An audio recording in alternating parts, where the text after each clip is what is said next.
Florida is now officially one of the first states in the entire country with its own standalone election police force. Governor Ron DeSantis signed the law saying that he's focusing on election security and voter integrity, which became a rallying cry across Republican campaigns. NBC News Deputy Political Editor Ben Kamisar joins us now. Ben, all right, so what exactly does an election police unit do?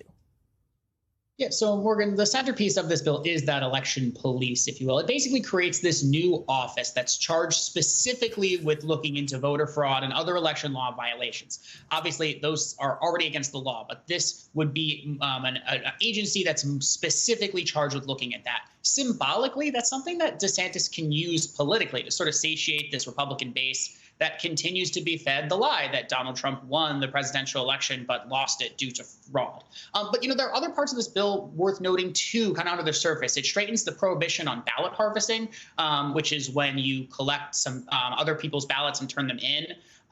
It strengthens some fines for election law violations. It also directs some supervisors to look into voter rolls more often. So there are some other pieces of this bill about election administration that are going on underneath this as well. Ben, Republicans nationwide are really sort of stressing this need to restore public confidence in elections. But why? Why and why now? Because we've already seen a flurry of new laws passed in dozens of states. But really, what kind of national implication does this have when you make moves like this?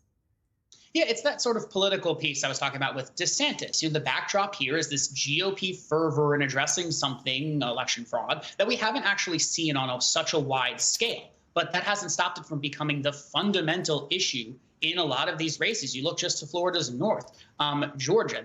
Their governor's race is run almost exclusively on the question of, for the Republican side, did Brian Kemp do enough to stop the supposed and proven false fraud in the 2020 election? So this is just a huge thing right now in all of Republican politics. So, the national implications are twofold. I guess what we know and what we don't know.